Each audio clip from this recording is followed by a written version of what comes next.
Good morning students, હું છું Payalben Yagnik from Saraswat school રાતાવાપી અને આજે આપણે નવું ચેપ્ટર સ્ટાર્ટ કરીશું જે છે ચેપ્ટર નંબર 9.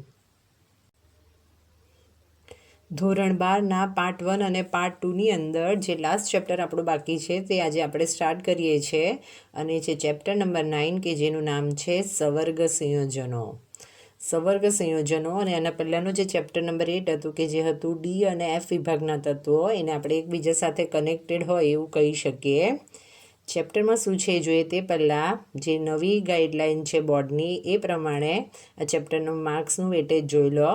તો તમારા 3 માર્કના MCQ છે અને આંતરિક વિકલ્પ વગર 7 માર્ક છે, એટલે ટોટલ 10 માર્ક્સ થશે.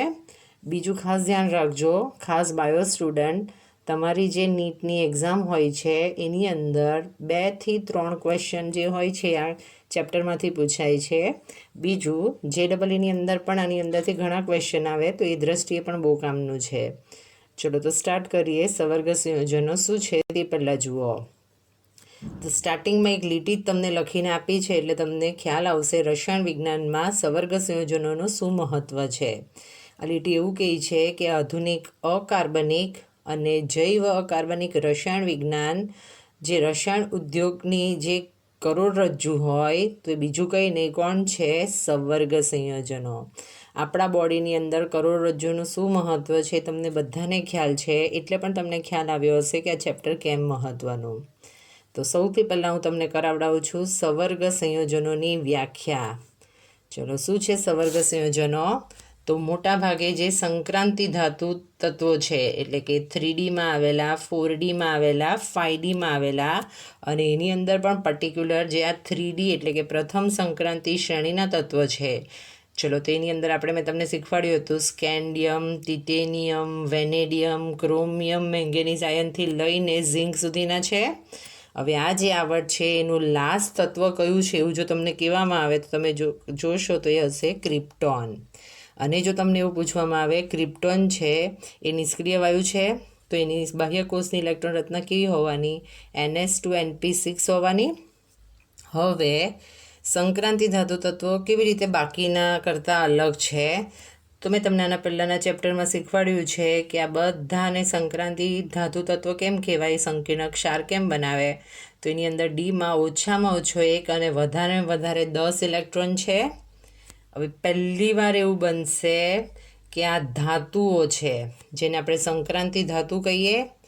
હંમેશા સાયન્સ જ્યારથી ભણો છો ત્યારે તમે એવું જોયું છે કે જે ધાતુ હોય છે એ કેવું વલણ ધરાવે? ઇલેક્ટ્રોન ગુમાવવાનું. પણ પહેલી વાર આ ચેપ્ટરમાં એવું બનશે કે આ જે ધાતુ છે એ ઇલેક્ટ્રોન મેળવશે. કેમ ઇલેક્ટ્રોન મેળવશે? કે એની જે ડી કક્ષક છે એની અંદર જે ઓછા ઇલેક્ટ્રોન છે અને તે એના જ સમૂહનો જે લાસ્ટ તત્વો હોય એના જેવી સ્થાયી ઇલેક્ટ્રોન રચના પ્રાપ્ત કરવા, ફરીથી બોલું છું, જે સંક્રાંતિ ધાતુ છે એ ઇલેક્ટ્રોન મેળવવાની વૃત્તિ ધરાવે. અને આ જે સંક્રાંતિ ધાતુ છે એને આપણે મેટલ કહીએ અને જેની પાસેથી ઇલેક્ટ્રોન લેશે એ હશે લિગેન્ડ. લિગેન્ડને એલ લખશું અને આ લિગેન્ડ તરીકે ક્યાં તો ઋણ આયન સ્પીસીઝ હોય. ચલો, ઋણ આયન ક્યારે આવે? કોઈ પાસેથી ઇલેક્ટ્રોન લીધા હોય તો, અથવા તો હશે તટસ્થ અણુ. તો આ ઋણ આયન અથવા તટસ્થ અણુ હોય છે એને જ કહેવામાં આવે લિગેન્ડ. અને બીજું ચેન્જ એ હશે કે આમાં ફક્ત લિગેન્ડ પાસે જ ઇલેક્ટ્રોન યુગ્મ છે તો એ દાન આપનારથી દાન લેનાર તરફ આપણે એરો બતાવીએ અને આ જે બંધ બન્યો એને આપણે કહીશું સવર્ગ સહસંયોજક બંધ. અને એના ઉપરથી આ રીતના ઇલેક્ટ્રોન યુગ્મ જે સ્વીકારીને જે સંયોજનો બને એને આપણે કયા સંયોજનો કહીશું? સવર્ગ સંયોજનો. ખ્યાલ આવશે? એટલે સ્ટાર્ટિંગની અંદર જ્યારે પણ વાત કરીશ તો આ 2 શબ્દો કન્ટિન્યુઅસ તમે સાંભળશો, ધાતુ લિગેન્ડ. ધાતુ લિગેન્ડ. લિગેન્ડ એટલે ઋણ આયન ધરાવતી સ્પીસીસ અથવા તો તટસ્થ અણુ. તો સવર્ગ સંયોજનો શું છે એ ક્લિયર થઈ ગયું? તો એ જ તમને લખીને આપ્યું છે. જે સંક્રાંતિ ધાતુ છે એ લિગેન્ડ એટલે તટસ્થ અણુ અથવા ઋણ આયન પાસેથી ઇલેક્ટ્રોન યુગ્મ લે. હવે લુઈસ એસિડ બેઝ સંકલ્પના પ્રમાણે જોઈએ તો સંક્રાંતિ ધાતુ ઇલેક્ટ્રોન યુગ્મનો સ્વીકાર કરે માટે જે ધાતુ હશે એ લુઈસ એસિડ હોવાની. અને જે લિગેન્ડ હોવાના ઇલેક્ટ્રોન યુગ્મનું દાન કરવાના માટે લુઈસ બેઝ હોવાના, અને વચ્ચે જે બંધ બને અને એવા જે સંયોજનો છે એ સવર્ગ સહસંયોજનો કહેવાશે. ખ્યાલ આવશે શું છે સવર્ગ સંયોજનો? હવે આ સિલેબસની અંદર આપણે જે સવર્ગ સંયોજનો જોવાના છે એ 3 ટાઈપના સવર્ગ સંયોજનો જોવાના છે. ફરીથી કહું છું, જ્યાં એમ લખું તો એ ધાતુ સમજો મેટલ, અને એલ સમજો તો એ લિગેન્ડ.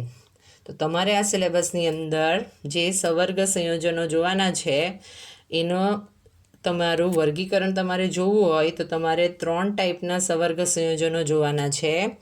નંબર 1 જુઓ તો એ હશે ML4, નંબર 2 ML5 અને નંબર 3 ML6. હવે આ જે એલ લખીને આપ્યું એ લિગેન્ડ છે, એ સરખા પણ હોઈ શકે, અલગ અલગ પણ હોઈ શકે. બીજું તમારે યાદ રાખવાનું છે એની અંદર કે ML4 હોય તો એની અંદર 2 પ્રકારના સંકરણ શક્ય હશે. બધું પાછળથી આવવાનું છે પણ હું તમને બધું એકસાથે ભણાવી દઉં, ક્યાં તો sp3 અથવા dsp2. જ્યારે ML5 હશે તો એની અંદર 2 જ સંકરણ શક્ય છે, dsp3 અથવા sp3d. એ જ તમને અહીંયા લખીને આપ્યું છે જુઓ. ML4 હોય તો 2 પ્રકારના સંકરણ શક્ય છે, sp3 dsp2. ML5 હોય તો sp3 dsp2 છે. અને જ્યારે ML6 પ્રકારનું સંકીર્ણ હશે તો એની અંદર 2 પ્રકારના સંકરણ શક્ય છે, sp3d2 અને d2sp3. તો સૌથી પહેલાં તો તમારે આ પ્રકારના સંકીર્ણ ભણવાના છે, ધ્યાન રાખજો. sp3 હોય તો 11માં આપણે જોઈ ગયા છે આકાર સમચતુષ્ફલકીય આવે. dsp2 હોય તો આકાર સમતલીય સમચોરસ. ચલો એટલે ખૂણો 90 નો હોવાનો, અને સમચતુષ્ફલકીય હોય એટલે ખૂણો 109 અને 28 આવશે. એના પછી જ્યારે ML5 હશે તો તમારો આકાર આવશે ત્રિકોણીય દ્વિપિરામિડ. આ પણ આપણે VSEPR સિદ્ધાંતવાળું જે ચેપ્ટર હતું ત્યાં આગળ આકાર બધા જોઈ ગયા છે. ખૂણો 90 અને 120 હશે. અને જ્યારે સંકરણ sp3d2 અથવા d2sp3 હશે તો એ આકાર હશે અષ્ટફલકીય. અત્યારે ફક્ત આકારના સંદર્ભમાં ધ્યાન રાખો, પછી ડિટેલમાં સંકરણ જોઈશું ત્યારે આપણે આકાર ફરીથી ભણવાના આવશે. તો આ રીતે તમે સ્ટાર્ટિંગનું વર્ગીકરણ સમજી શકો. સૌથી પહેલી થિયરી જુઓ 9.1 કે જે છે વર્નરનો સિદ્ધાંત. આ બહુ અગત્યની છે, તમને 4 માર્ક્સ 3 માર્ક્સ પ્લસ મલ્ટિપલ ચોઇસની અંદર પૂછી શકાય. તો સૌથી પહેલાં વર્નર નામના સાયન્ટિસ્ટ હતા જેમણે જે સવર્ગ સંયોજનો હતા એના બંધારણ વિશેની માહિતી આપી હતી. અને એના ઉપરથી આપણે ભણશું વર્નરના સિદ્ધાંતની અભિધારણાઓ. ટોટલ 4 અભિધારણાઓ આપણે ભણવાની છે, એને આધારિત મલ્ટિપલ ચોઇસ પણ આવી શકે. સૌથી પહેલાં સમજી લો શું છે અભિધારણા. તો સૌથી પહેલાં નંબર 1 અભિધારણા જુઓ તો એવું કહે છે સવર્ગ સંયોજનોમાં જે ધાતુઓ હોય એ 2 પ્રકારની સંયોજકતા ધરાવે. નંબર 1 પ્રાથમિક સંયોજકતા અને નંબર 2 દ્વિતીયક સંયોજકતા. એટલે હવે આપણે જે સ્પીસીસ જે પણ સંયોજનો ભણશો એ કંઈક આ ટાઈપના હશે. As for example K4FeCN6. ખ્યાલ આવે? હવે તમે એનું આયનીકરણ કરો તો તમને મળે 4K+1 પ્લસ FeCN6 -4 મળશે. હવે આ બ્રેકેટનું તમારે પાછું આયનીકરણ કરવું હોય તો ના કરી શકો. ખ્યાલ આવશે? આ જે CN બાજુમાં જે સંખ્યા આવી એને એનો સવર્ગાંક કહેવાય. CN લિગેન્ડ છે ને Fe મેટલ છે, એટલે મેં તમને કીધું મેટલ લિગેન્ડથી મેટલ તરફ ઇલેક્ટ્રોન જાય. તો એની અંદર જે પ્રાથમિક સંયોજકતા હશે એ આયનીકરણ પામે તેવી હોય અને ઋણ આયન વડે સંતોષાય, અને તે ધાતુ આયનના ધન વીજભાર જેટલી હોય. દ્વિતીયક સંયોજકતા હોય એ બિન આયનીકરણ હોય એટલે આ બ્રેકેટની અંદર આપણે જે લખ્યું હતું FeCN6. તો આ જે સવર્ગાંકની સંખ્યા છે એને જ એની દ્વિતીયક સંયોજકતા તરીકે ઓળખવામાં આવે. તો આગળના ઉદાહરણ જોયું એની અંદર જો K4FeCN6ની દ્વિતીય સંયોજકતા પૂછવામાં આવે તો એ સંખ્યા 6 હશે, કારણ કે એમાં લિગેન્ડની સંખ્યા 6 છે અને એ બિન આયનીકરણ હોય, એનું આગળ આયનીકરણ ના કરી શકો. ઋણ આયન અથવા તટસ્થ અણુ વડે સંતોષાય, સવર્ગાંક જેટલી હોય અને ધાતુ માટે નિશ્ચિત હોય. એટલે આપણે ML4 ML5 ML6 એવું ફિક્સ જોઈ લીધું લિગેન્ડની સંખ્યા. અને લાસ્ટ અભિધારણા આપણને એવું કહે છે કે આયન સમૂહ જે ધાતુ સાથે દ્વિતીયક બંધનથી જોડાયેલો હોય એમની જુદી જુદી સવર્ગાંકને અનુરૂપ લાક્ષણિક અવકાશીય ગોઠવણી હોય. તો હવે આપણે ડિટેલમાં આ જ વસ્તુ જોઈશું. પ્રાથમિક સંયોજકતા, દ્વિતીયક સંયોજકતાની ગણતરી કેવી રીતે થાય, પ્લસ મેં તમને આગળ કીધું તે લિગેન્ડ શું છે તે. ચલો થિયરી આગળ જોઈએ તે પહેલાં એક તફાવત જોઈ લઈએ, અને એ છે દ્વિક્ષાર અને સંકીર્ણ આયનો. શું છે તફાવત તે જુઓ. તો સૌથી પહેલાં તમારે યાદ રાખવા પડશે દ્વિક્ષારના ઉદાહરણ. તો દાખલા તરીકે કાર્નેલાઇટ. કાર્નેલાઇટ એટલે બીજું કંઈ નહીં, KCl MgCl2 6H2O. એના પછી મોરનો ક્ષાર, જેનો તમે રેડોક્સ ટાઇટ્રેશનમાં ઉપયોગ કર્યો છે, ફેરસ એમોનિયમ સલ્ફેટ એટલે FeSO4 NH4 2SO4 6H2O. અને ફટકડી પોટાસેલમ KlSO4 2 12H2O. આ જે છે દ્વિક્ષારના ઉદાહરણ છે. સંકીર્ણ ક્ષારના ઉદાહરણ તો અસંખ્ય તમે કહી શકો, પણ આપણે સિમ્પલ ઉદાહરણ લઈએ K4FeCN6. તો આ બંને જે ઉદાહરણો મેં તમને કીધા એમાં મેઇન તફાવત શું હોવાનો, તો આ જે દ્વિક્ષાર છે એને જ્યારે તમે પાણીમાં ઓગાળશો તો સંપૂર્ણપણે આયનમાં વિયોજિત થાય. જો તમે રેડોક્સ ટાઇટ્રેશનમાં જોયું હતું, Fe+2નું Fe+3માં રૂપાંતર થાય છે. એની સામે જ્યારે તમે સંકીર્ણ આયનો જોશો તો તમને કીધું પ્રાથમિક સંયોજકતા અને દ્વિતીયક સંયોજકતા. તો K4FeCN6 છે, એમાંથી આ જે બ્રેકેટ છે, સૌ પ્રથમ આયનીકરણ કરો તમે તો તમને કયા બે આયન મળે, 4K++ FeCN6 -1 કહેવાય. તો આ સંકીર્ણ આયનો કહેવાય. હવે તમારે આનું આગળ જો પણ આયનીકરણ કરવું હોય તો ના કરી શકો. એટલે મેઇન તફાવત એ હશે કે જે દ્વિક્ષાર હોય એને પાણીમાં ઓગાળો તો સંપૂર્ણપણે આયનમાં વિયોજિત થાય, જ્યારે જે સંકીર્ણ આયન હશે એ હવે આ ઉદાહરણમાં Fe+2 અને CN જે છે ને તમારે આયનમાં વિયોજિત કરવા હોય તો ના કરી શકો. તો આ રીતે ઉદાહરણ ધ્યાન રાખજો. ચલો નેક્સ્ટ ટોપિક જુઓ. ટોપિક નંબર 9.2 છે કે જે છે સવર્ગ સંયોજનોને લગતા કેટલાક પર્યાયો. સવર્ગ સંયોજનો એટલે પર્ટિક્યુલર સવર્ગ સ્પીસીઝ આપણે લઈએ. દાખલા તરીકે COCl2 NH3 ટ્વાઇસ લીધું છે, હોલ ટ્વાઇસ અને +3 હોય. અહીંયા આગળ 3, 4, 5 એ રીતની કોઈ પણ સ્પીસીઝ હોઈ શકે. તો તમને અહીંયા એક સિમ્પલ ઉદાહરણ લખીને આપ્યું છે. હવે વારાફરતી હું તમને એક એક પદ સમજાવું છું તે જુઓ. તો સૌથી પહેલાં બ્રેકેટની અંદર જે પણ આપ્યું હોય ને ઉપર જે વીજભાર આપ્યો હોય એ સંયુક્તપણે કહેવામાં આવે સવર્ગ સ્પીસીઝ. સવર્ગ સ્પીસીઝ એટલે શું છે તે ક્લિયર રહેશે. આના પહેલાં મેં તમને શીખવાડ્યું છે M અને L, એટલે કે L લિગેન્ડ છે, તટસ્થ અણુ અથવા તો ઋણાયન જે ધાતુને પોતાના ઇલેક્ટ્રોન યુગમાં આપે. તો બીજો પર્યાય છે, અહીંયા આગળ મેં CO લખીને આપ્યું છે, તો એને કહેવાય મધ્યસ્થ પરમાણુ અથવા તો આયન. અને એની સાથે જે Cl અને NH3 છે તો તમે પાછળથી ભણશો કે Cl એકદંતીય ઋણાયન લિગેન્ડ એટલે એના પર -1 વીજભાર, NH3 છે એકદંતીય તટસ્થ લિગેન્ડ એટલે એના પર કોઈ વીજભાર નથી. તો આ જે ક્લોરીન અને NH3 આવ્યો એને લિગેન્ડ કહેવામાં આવે.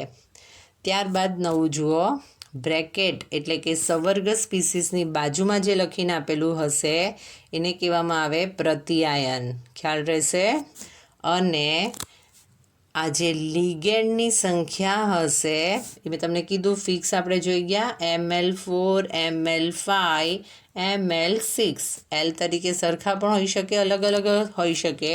તે સંખ્યાના સરવાળાને કહેવામાં આવે સવર્ગાંક. ખ્યાલ રહેશે. હવે તમે IUPAC નામકરણ જોશો ત્યારે ઓક્સિડેશન આંક ગણવાનો આવશે. તો આ Clના માટે મેં તમને કીધું છે એકદંતીય ઋણાયન એટલે -1 થવાનો. એમોનિયા એકદંતીય તટસ્થ છે અને આખા બ્રેકેટનો વીજભાર છે +1 અને એની સાથે જોડાયેલો છે કોબાલ્ટ. તો આપણે કોબાલ્ટનો ઓક્સિડેશન આંક ગણવો હોય તો કોબાલ્ટ બરાબર -2 આ બાજુ જશે +2 એટલે +1 +2 એટલે કોબાલ્ટનો ઓક્સિડેશન આંક કેટલો આવ્યો, +3 આવ્યો. તો એ જ તમને અહીંયા લખીને આપ્યું છે કોબાલ્ટ +3 તે મધ્યસ્થ પરમાણુનો શું કહેવામાં આવશે, ઓક્સિડેશન આંક. ખ્યાલ આવશે. હવે અહીંયા ગાડી લિગેન્ડ તરીકે ક્લોરીન અને એમોનિયા આવ્યા, બંને અલગ અલગ.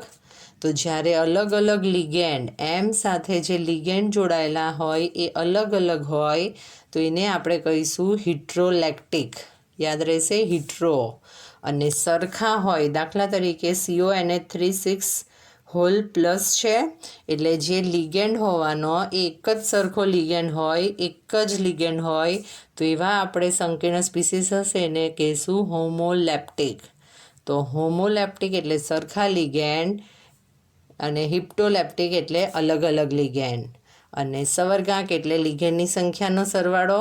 સવર્ગ સ્પીસીસ એટલે આ રીતે ધાતુ અને લિગેન્ડને જે રીતે દર્શાવો છો તે.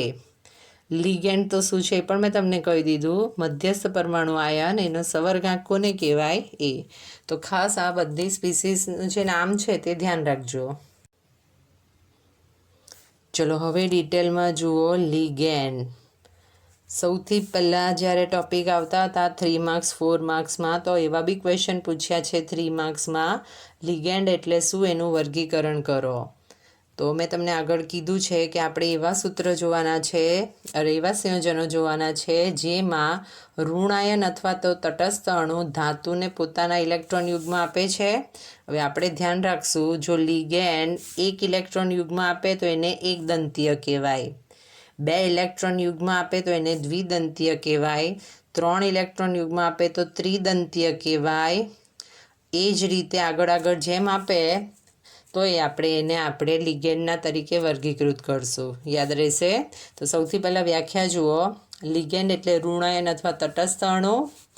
એને ઋણાયન લિગેન્ડ જે છે ઋણાયન, તટસ્થ અને ધનાયન એટલે કે કેટાયન હોઈ શકે. એને એકદંતીય, દ્વિદંતીય પછી જોઈએ. પહેલાં આપણે એને ઋણાયન તરીકે, એનાયનિક તરીકે કયા લિગેન્ડ હોય છે તો સૌથી પહેલાં ક્લોરો, સાઇનો, ઓક્સો. હવે ધ્યાન રાખજો, IUPAC નામકરણમાં પાછળ ઓ પ્રત્યય લખવાનો હોય એટલે ક્લોરાઇડો, બ્રોમાઇડો એવું નામ આવશે. અત્યારે હું તમને ખાલી ઋણાયન તરીકે કોણ હોઈ શકે એ સમજાવું છું. Hydroxo OH minus, oxalato C2O4 minus, aceto ACO minus, thiocyanate, nitrito, nitrato. આની અંદર ખાસ આ બે વસ્તુ ધ્યાન રાખજો. NO2 માઇનસ એટલે નાઇટ્રાઇટો, NO3 માઇનસ એટલે નાઇટ્રેટો. એના પછી તટસ્થ લિગેન્ડ જોશો. તટસ્થ લિગેન્ડમાં બહુ ઇમ્પોર્ટન્ટ વસ્તુ છે, પર્ટિક્યુલર લિગેન્ડ જે છે એના નામ તમારે યાદ રાખવા પડે. દાખલા તરીકે NH3 હોય તો એનું નામ અમાઇન જ લખાય. એકમાં અડધો ના લખ્યો એટલે તમારા માર્ક્સ કટ થઈ જાય. પાણી, એક્વાગાર્ડ એ રીતે યાદ રાખીએ તો પાણી માટે એક્વા શબ્દ, એનો માટે નાઇટ્રોસિલ, અને જ્યાં CO હોય તો એને કાર્બોનિલ લિગેન્ડ તરીકે ઓળખવામાં આવે. યાદ રહેશે. એના પછી બીજું જુઓ. એની અંદર જ તમને આપ્યું છે અને એ છે ઇથિલિન ડાયએમાઇન. ઇથિલિન ડાયએમાઇન એટલે ઇથેન 1,2 ડાયએમાઇન કહેવાય. આ બધું આપણે જોઈ ગયા છે સૂત્ર. તો એની અંદર 2 ઇલેક્ટ્રોન યુગ્મ છે નાઇટ્રોજન ઉપર. એના પછી આગળ જાઓ અને એ છે ઇથિલિન ડાયએમાઇન, પ્રોપિલિન ટ્રાયએમાઇન. પ્રોપિલિન ટ્રાયએમાઇન એટલે 3 કાર્બન અને 3 3 ઉપર NH2 છે. એના પછી આ થોડા અલગ છે, ધન આયન, કેટાયનીય. તો જ્યારે પર્ટિક્યુલર સંયોજન હશે ત્યારે એ લિગેન્ડનો ઉપયોગ થાય. દાખલા તરીકે NO પ્લસ હોય તો નાઇટ્રોસોનિયમ નામ લખાય. N2H5 પ્લસ હોય તો હાઇડ્રેઝેનિયમ. NO2 પ્લસ હોય તો નાઇટ્રોનિયમ. તો તમારે બધા જે નામ આપ્યા છે ઋણાયનના, તટસ્થ લિગેન્ડના, ધન આયનના એ યાદ રાખવા પડે. તો એનું લિસ્ટ બનાવી દેજો. ચલો હવે જુઓ લિગેન્ડનું વર્ગીકરણ.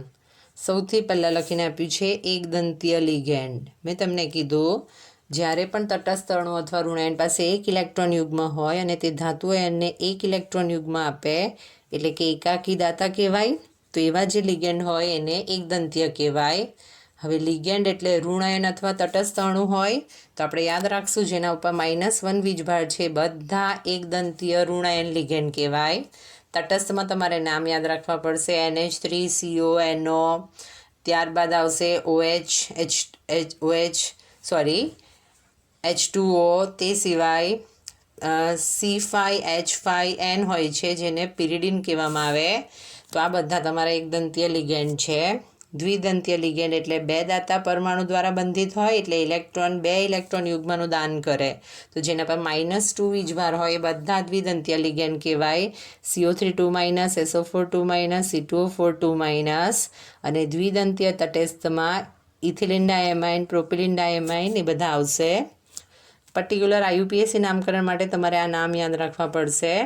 એના પછી છે ષડદંતીય લિગેન્ડ, અને એ છે 3 ઇલેક્ટ્રોન યુગ્મનું દાન કરે.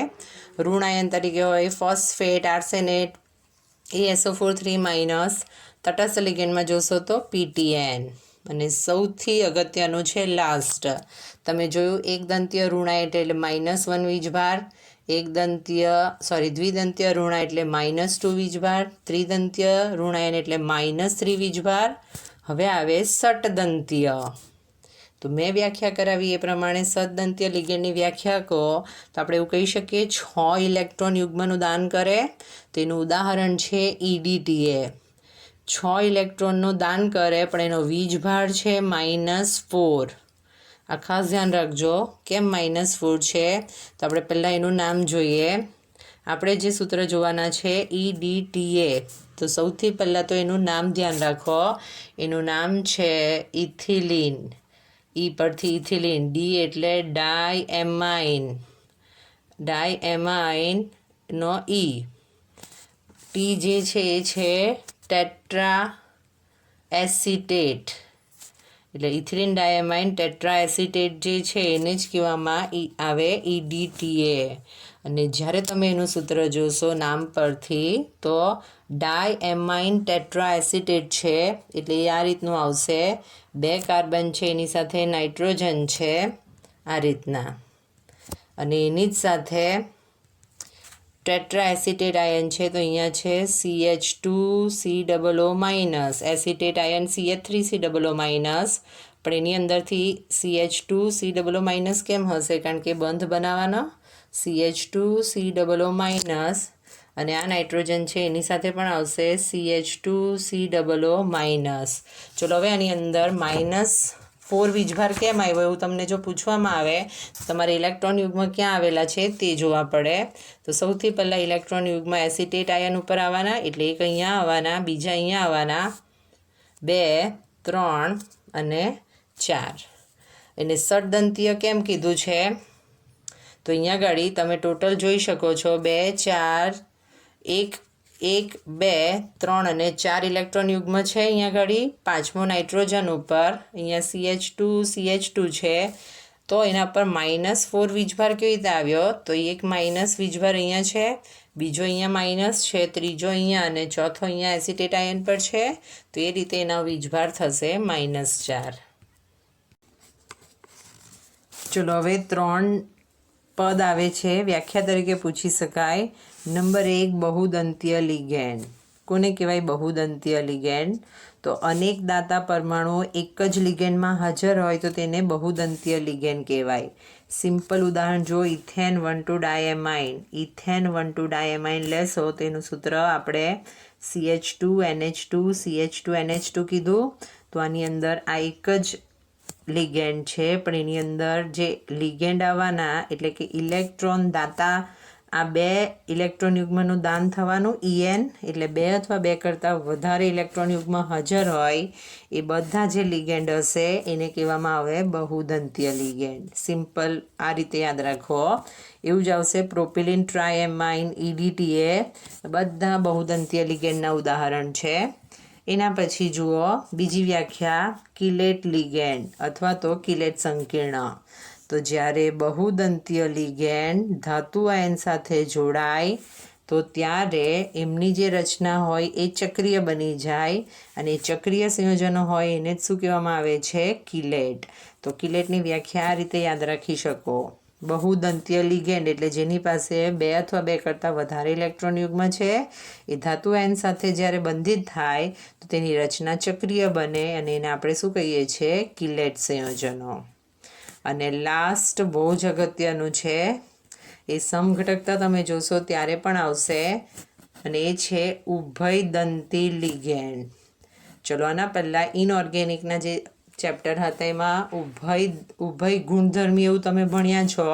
એ એસિડ તરીકે પણ વર્તે, બેઝ તરીકે વર્તે, એના સાથે સંકળાયેલું હતું. અહીંયા વાત છે ઉભયદંતી લિગેન્ડની. તો પહેલું ઉદાહરણ લઈ લો, NO2-1 નાઇટ્રાઇટો. બરાબર. હવે આ જે NO2-1 છે નાઇટ્રાઇટો, એ તમારો ઉભયદંતી લિગેન્ડ કહેવાય. કેમ? કારણ કે મેં તમને જે વ્યાખ્યા કરાવી એના આધારે મેટલ જે એટલે ધાતુ હોવાની એ લિગેન્ડ પાસેથી ઇલેક્ટ્રોન યુગ્મ લેવાની. તો આ જે નાઇટ્રોજન છે એની પાસે પણ અબંધકારક ઇલેક્ટ્રોન યુગ્મ હોય છે. તો એ નાઇટ્રોજન પણ તમારો એની સાથે જોડાઈ શકે અને ત્યારે NO2 તરીકે જોડાય તો એને નાઇટ્રાઇટો આયન કહેવાશે. એટલે કે જ્યારે ઇલેક્ટ્રોન યુગ્મનું દાન નાઇટ્રોજન કરે તો અહીંયા તમને લખીને આપ્યું છે જો નાઇટ્રાઇટો એન, પણ oxygen N double bond O છે તો ઓક્સિજન -1 સ્પીસીસ છે એની પાસે પણ ઇલેક્ટ્રોન યુગ્મ છે. એટલે કે એક જ લિગેન્ડના બે જુદા જુદા દાતા પરમાણુઓ હાજર આવ્યા એવું કહેવાય. તો જ્યારે ઓક્સિજન -1 વીજભાર હતો એ જ્યારે ઇલેક્ટ્રોન યુગ્મ આપશે તો એને નાઇટ્રાઇટો O કહેવાય. નાઇટ્રોજન આપે તો નાઇટ્રાઇટો એન કહેવાય, ઓક્સિજન આપે તો નાઇટ્રાઇટો O. તો આવા જે લિગેન્ડ છે એને ઉભયદંતી લિગેન્ડ કહેવાય. એવું જ બીજું ઉદાહરણ જુઓ, SCN-. આ છે થાયોસાઇનેટ સંયોજન. તો એની અંદર જે તમારો નાઇટ્રોજન છે એ પણ આપી શકે માઇનસ વીજભાર અને સલ્ફર પણ આપી શકે. તો જ્યારે સલ્ફર આપે તો એને થાયોસાઇનેટો S કહેવાય અને નાઇટ્રોજન -1 વીજભાર છે ત્યાં નાઇટ્રોજન આપે તો એને કહેવામાં આવે થાયોસાઇનેટો N. એટલે ઉભયદંતી લિગેન્ડમાં એક જ લિગેન્ડના બે જુદા જુદા દાતા પરમાણુ ધરાવે એને આપણે ઉભયદંતી લિગેન્ડ કહીશું.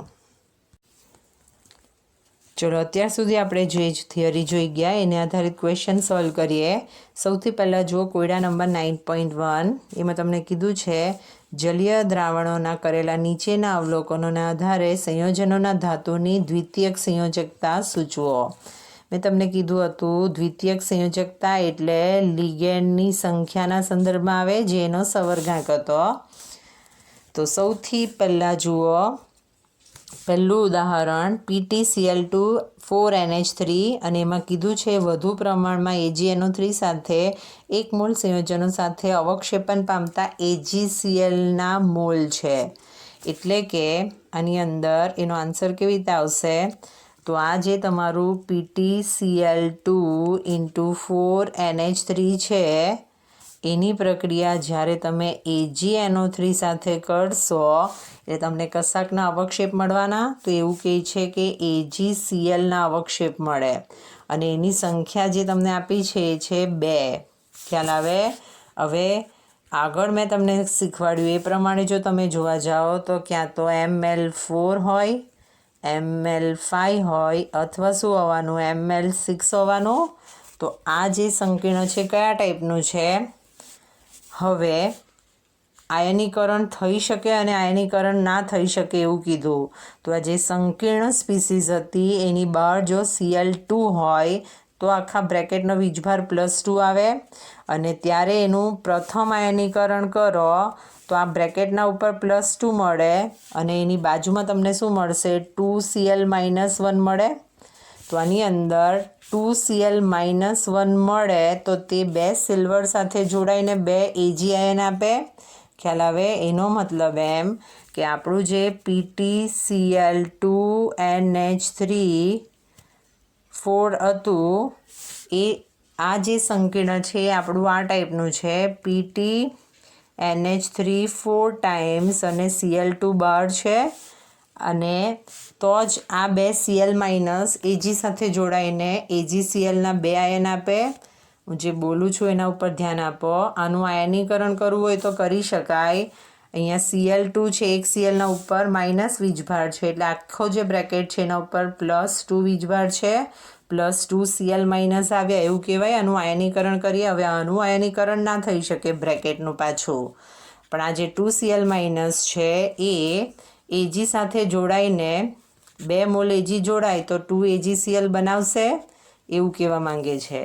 ચલો આ 2 AgCl જોડાય એનો મતલબ એમ કે આ સંકીર્ણમાં આપણે દ્વિતીયક સંયોજકતાની સંખ્યા કીધી મેં તમને કીધું સવર્ગાંક જેટલી હોય એટલે કે લિગેન્ડના સંખ્યા જેટલી તો તમે અહીંયા મેં રાઉન્ડ કર્યું છે એના ઉપરથી જોઈ શકો એ સંખ્યા કેટલી આવી દેખાય 4 આવી દેખાય એના ઉપરથી હું એવું કહી શકું કે જે પહેલું ઉદાહરણ હતું એની દ્વિતીયક સંયોજકતા કેટલી આવી 4 મારા ખ્યાલથી હવે તમને ખ્યાલ આવી ગયો હશે બીજા ઉદાહરણની અંદર જે આપ્યું છે તે જુઓ એ તમને આપ્યું છે ઉદાહરણ NiCl2 into 6H2O અને એમાં તમને જે AgClના અવક્ષેપ મળે એની સંખ્યા કીધી છે 2 એનો મતલબ એમ કે આ સંકીર્ણ જ્યારે AgNO3 સાથે પ્રક્રિયા કરે તો 2 મોલ Ag છે 2 મોલ Cl માઇનસ સાથે પ્રક્રિયા કરે હવે આ 2 Cl જો બ્રેકેટની અંદર હશે તો એનું તો આયનીકરણ ના થઈ શકે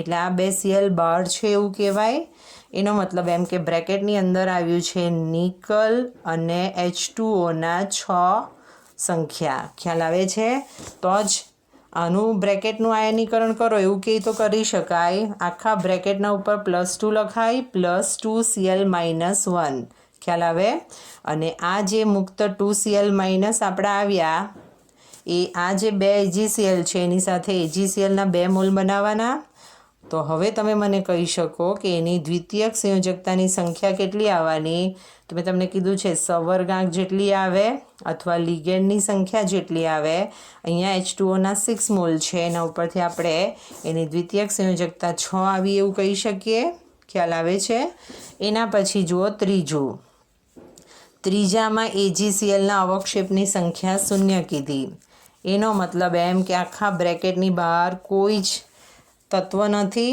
અને કોઈ ના હોય તો જ AgCl સાથે જોડાય નહીં એનો મતલબ એમ કે AgClની સંખ્યા 0 નથી એટલે બ્રેકેટની અંદર જ શું હોવાનું PtCl4 અને 2HCl એટલે કે 4 + 2 એટલે એની પણ દ્વિતીયક સંયોજકતાની સંખ્યા કેટલી આવવાની 2 મોલ આવવાની એના પછી લાસ્ટ ઉદાહરણ જુઓ અને એ છે PtCl2 2NH3 તો એની અંદર એના પહેલાંનું રહી ગયું તે પહેલાં જુઓ એના પહેલાં કીધું છે COCl3 4NH3 અને એમાં AgClના 1 મોલ મળે ચલો ઉદાહરણ જુઓ COCl3 4NH3 અને ત્યાં તમને કીધું છે જે AgClના મોલ મળે તે 1 છે એનો મતલબ એમ કે બ્રેકેટની બહાર 1 Cl હોવો જોઈએ અને તો જ શું થશે એની અંદર આ બ્રેકેટનું આયનીકરણ થાય તો Cl માઇનસ મળે અને આ Cl માઇનસ જે છે એ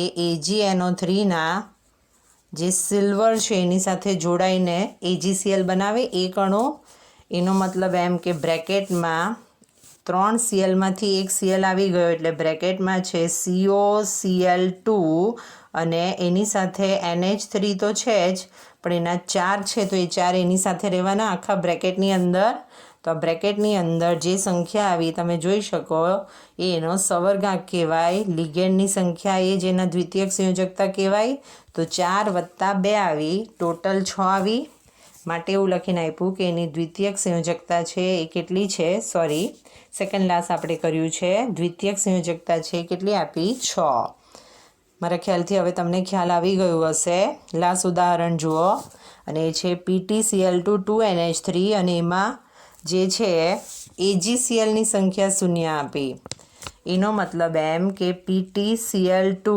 2NH3 છે એના બ્રેકેટની બહાર કંઈ જ નથી તો જ AgCl જે છે એના 0 અણુ મળવાના એનો મતલબ એમ કે આ બધા બ્રેકેટની અંદર છે PtCl2 NH3 ટ્વાઇસ અને જ્યારે તમારા એનું આયનીકરણ તમારું કરો તો તમને AgClના અવક્ષેપ 0 છે તો આની અંદર ટોટલ લિગેન્ડની સંખ્યા કેટલી આવી તે એનો સવર્ગાંક કહેવાય તે જેની દ્વિતીયક સંયોજકતા કહેવાય તો અહીંયા ટ્વાઇસ છે ને અહીંયા ટ્વાઇસ છે એટલે ટોટલ 4 થયું કહેવાય એનો મતલબ એમ કે એનો આન્સર હોવો જોઈએ 4 તો એ દ્વિતીયક સંયોજકતા 4 લખીને આપી છે તો જે તમારા મલ્ટિપલ ચોઇસના ક્વેશ્ચન હોય એની અંદર આ રીતનું પૂછી શકાય ચલો આજે મેં જે થિયરી કરાવી એના આધારિત સ્વાધ્યાયના જે ક્વેશ્ચન તમે સોલ્વ કરી શકો એ છે ક્વેશ્ચન નંબર 9.1 9.2 9.3 અને 9.4. તો આ તમારે હોમવર્ક છે એની અંદરથી માત્ર 9.2 ક્વેશ્ચન એવો છે જેમાં થોડું અલગ છે. શું અલગ છે તે જુઓ. મેં તમને કીધું છે FeSO4ના દ્રાવણની NH4 ટ્વાઇસ SO4ના દ્રાવણ સાથે 1:1નો મિશ્રણ એટલે મોરનો ક્ષાર બનાવશે. FeSO4 NH4 twice SO4. ખ્યાલ આવે? મેં તમને દ્વિક્ષાર અને સંકીર્ણ ક્ષાર કરાવડાવ્યું. તો આનું આયનીકરણ કરો તો તમને આયન મળે છે જલીય દ્રાવણમાં. એ તમારી હિન્ટ હતી. મિશ્ર કરવામાં આવે તો તે Fe+2 આયનની પરખ આપે કારણ કે એનું આયનીકરણ થયું. જ્યારે કોપર સલ્ફેટના જલીય દ્રાવણને એમોનિયા સાથે ગરમ કરો 1:4નો રેશિયો એટલે કોપર સલ્ફેટનો 1 છે ત્યારે એમોનિયા જે છે એ 4 છે એટલે આ લિગેન્ડની સંખ્યા આવી કહેવાય. તો તે મિશ્ર કરવામાં આવે તો Cop+2 આયનની પરખ નહીં આપશે કારણ કે આ જે હશે એ સંકીર્ણ સ્પીસીસ બનાવશે. તો એની રીતે તમારે દ્વિક્ષાર અને સંકીર્ણ ક્ષારનું ઉદાહરણ લઈને આ સમજાવવાનું રહેશે. તો આ તમારે 1 to 4 ક્વેશ્ચન જાતે સોલ્વ કરવાના છે. એની આગળના વસ્તુ આપણે નેક્સ્ટ વિડીયોમાં જોઈશું.